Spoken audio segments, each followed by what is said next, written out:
Good morning 10th class. कल हमने अपना चैप्टर पूरा किया है भारत में राष्ट्रवाद। तो आज हम उसके क्वेश्चन आंसर्स लेके चलते हैं। फर्स्ट क्वेश्चन शॉर्ट नोट्स बना लिए होंगे आपने। तो ये एक्सरसाइज के ही फर्स्ट चैप्टर है।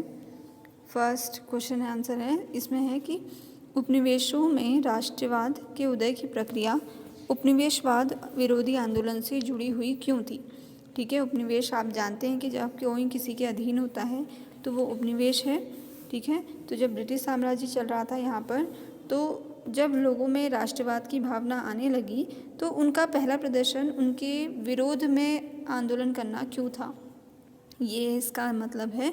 तो अगर आप चाहें तो इसको अपने मन से भी पॉइंट्स में लिख सकते हैं और ऐसे भी लिख सकते हैं। वैसे एडवाइस ये रहेगी कि आप इसको हेडिंग वाइज इन जो पैराग्राफ है इसको हेडिंग में कन्वर्ट करके अपने मन से बनाएंगे।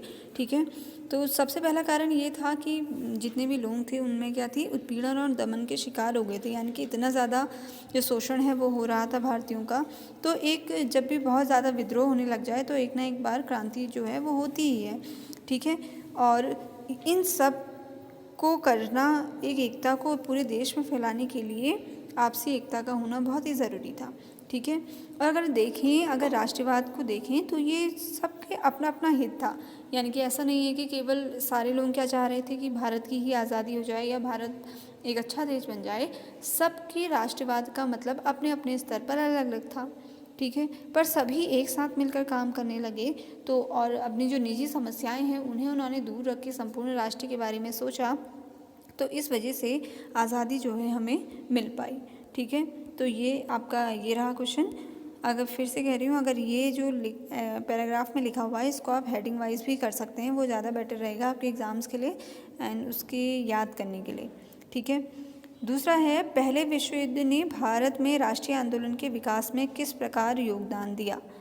पहला विश्व युद्ध हुआ 1914 से 18 तक, याद रहेगा आपको ये। तो इसमें राष्ट्रीय आंदोलन में क्या भाग दिया इन लोगों ने। सबसे पहले कि एक राष्ट्रीय आंदोलन को गति मिल गई। ठीक है, यानी कि लोग समझने लग गए कि अगर आंदोलन किया जाए और सभी ने मिलकर काम किया जाए तो ये राजनीति पे एक गहरा असर डालता है। ठीक है, दूसरा अगर बात करें कि अंग्रेज़ों से बिना पूछे इन्होंने क्या किया था, अपने अपने समूह बना लिए थे। तो एक काम ये भी हुआ कि देश में जितने भी लोग भारतीय राष्ट्रवादिता चाहते थे वो एक साथ हो गए और इससे अंग्रेज़ जो हैं थोड़ा परेशान हो गए। ठीक है, और फिर क्या था कि जितने भी राष्ट्रीय आंदोलन बन रहे थे या हिंदू मुस्लिम जो घटनाएं हो रही थी, इन सब में भी भारत जब प्रथम विश्व युद्ध हुआ तो इन सबको इसमें से मदद मिली। ठीक है, तो इसमें क्या था, सबसे पहली बात कि इस महायुद्ध में जो मुस्लिम विशेषकर थे, लीग के लोग थे, वो अंग्रेज़ों के विरुद्ध हो गए थे और तभी उन्होंने हम सब के साथ मिलकर इस आज़ादी में अपना योगदान दिया था। तो ये कुछ पॉइंट्स थे। ठीक है, अब है भारत के लोग रोलर एक्ट के विरोध में क्यों थे। सबसे पहले तो यही मैंने आपको चैप्टर में पढ़ाया था कि रोलर एक्ट था क्या था। 1919 में बनाया गया जब बहुत सारे आंदोलन चल रहे थे। तो इस समय किसी को भी अपनी बात रखने का या समूह में खड़े होने की ऐसी कोई भी परमिशन नहीं थी। बिना किसी कारणवश लोगों को जेल में डाल दिया जाता था और उन पर एक्ट लगाया जाता था। तो ये था आपका रोलर एक्ट। तो क्वेश्चन ये पूछा जा रहा है कि इसके विरोध में क्यों थे भारत के लोग। अब भारत के लोग विरोध में होंगे क्योंकि बिना किसी कारणवश उस पर मुकदमा चलाया जाएगा। तो पहला कारण तो ये हो गया कि क्या थी, मनमानी हो रही थी, अराजकता हो रही थी। ठीक है, अपनी बात कहने की आज़ादी नहीं थी और जैसा भी कानून बने उसे को भारतीय को फॉलो करना पड़ रहा था। तो ये पूरा जो कानून है, एक्ट है, रोलर एक्ट, इसका एक ही कारण था कि ये जो राष्ट्रीय संग्राम चल रहे हैं गांधी जी के द्वारा और अन्य लोगों के द्वारा, इस सब को दबा देना। ठीक है, तो ये कुछ कारण थे रोलर एक्ट के विरोध में। अगर आपको इससे ज़्यादा बेहतर लगते हैं कोई कारण तो आप उन्हें भी ऐड कर सकते हैं। ठीक है, नेक्स्ट है, गांधी जी ने असहयोग आंदोलन को वापस लेने का फैसला क्यों किया था। हम सबको पता है कि इसलिए किया था क्योंकि चोरा चोरी हत्याकांड हो गया था, है ना, जब 22 पुलिसकर्मियों को चौकी में क्या कर दिया था, जिंदा जला दिया था। तो और गांधी जी क्या चाहते थे कि हमेशा अहिंसा रहे। तो ये जो हिंसा हुई उससे गांधी जी परेशान हो गए। उन्होंने लोगों से कहा कि शांत रहें। ठीक है, और इसी सोच पर उन्होंने ये जो आंदोलन था वो वापस ले लिया था। ये आप पढ़ सकते हैं और लिख भी सकते हैं इसको। फिर आपसे पूछा गया है कि सत्याग्रह के विचार का क्या मतलब होता है। सत्याग्रह मैंने आपको अर्थ बताया था कि अगर सत्य की शक्ति से यानी कि सत्यता के साथ किसी से आग्रह किया जाए तो वो जो है वो ज़रूर ही सफल होता है। ठीक है, तो यही विचार गांधी जी ने भी अपने अंदर लिया। उन्होंने कहा कि सत्य की शक्ति पर अगर आग्रह किया जाएगा तो सत्य की खोज पर जोर दिया जा सकता है। ठीक है, प्रतिशोध या बदले की भावना के बिना भी संघर्ष किया जाता है। ऐसा नहीं कि हमें प्रतिशोध ही करना है या फिर उनसे बदला ही लेना है।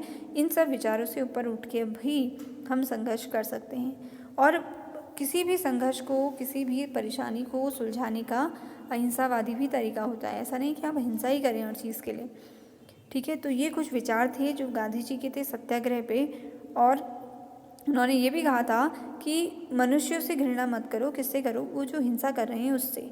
ठीक है, और अपने सत्य से उनको विवश कर दो कि वो अच्छे रास्ते पर आ जाएं। ये उनके विचार थे सत्याग्रह के लिए। नेक्स्ट आप चलेंगे कि आपसे पूछा गया है कि निम्नलिखित पर अखबार के लिए एक रिपोर्ट लिखें। ये एग्ज़ाम में भी आता है। तो सबसे पहले आपसे पूछा गया है जलियांवाला बाग हत्याकांड। तो थोड़ा सा डिटेल में तो नहीं, मैं आपको बता दूंगी क्या हुआ था। 1919 में हुआ था पंजाब के अमृतसर में, जब जनरल डायर जो थे वो कमीशन थे वहाँ के, और उन्होंने बहुत साधारण से लोगों पर क्या कर दी थी, गोलियाँ चला दी थी और सभी को मार दिया था। तो ये कहलाता है आपका जलियांवाला बाग हत्याकांड। इसकी डिटेल आप स्क्रीन पे देख रहे हैं। अगर आप, मैं तो चाहूँगी कि आप अपने मन से करें क्वेश्चंस, क्योंकि जितना आप अपने मन से रिसर्च करके सर्च करके करेंगे या फिर बुक से करेंगे तो आपको उतनी जल्दी ये चीज़ें याद होंगी।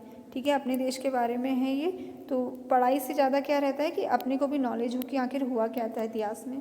ठीक है, तो इनको आप, ये कुछ चीज़ें ऐसी होती हैं जो हमेशा ध्यान में रहती है कि जलियांवाला बाग हत्याकांड हर किसी को पता रहता है ना। तो ऐसा ना हो कि हम स्टूडेंट हैं फिर भी हमें नहीं पता है। तो इन चीज़ों को बिल्कुल अच्छे से आप नोट्स भी बना लेंगे और उनको अपने दिमाग में भी हमेशा रखेंगे। ठीक है, अब दूसरी रिपोर्ट आपसे मांगी गई है अखबार के लिए, साइमन कमीशन। आपको पहले भी बता चुकी हूँ कि साइमन कमीशन क्या था कि जब ये सारे ये जो आंदोलन है वो हो रहे थे, उसके बाद एक कमीशन बनाया गया था और इसमें कोई भी भारतीय नहीं था। ठीक है, 7 के 7 लोग थे और वो सारे क्या थे, अंग्रेज़ थे। ठीक है, ये सारे अंग्रेज़ थे। तो उसके बाद भारतीयों को लगा कि हमारी बात रखने का तो कोई व्यक्ति ही नहीं है, तो इसलिए उन्होंने इस चीज़ का विद्रोह किया था। और कमीशन के जो अध्यक्ष थे वो डायर ये थे, कमीशन साइमन थे। तो इसलिए साइमन जहाँ पे भी जाते तो गो बैक साइमन के नारे लगाए जाते थे। ठीक है, इसके अलावा भी ये सारी चीज़ें इसमें हो रही थी। ठीक है, इसके बाद भारत माता की छवि के बारे में आपसे पूछा गया है, जर्मेनिया से तुलना करनी है उसमें। तो स्क्रीन पे आप ये सारी चीज़ें देख सकते हैं। आगे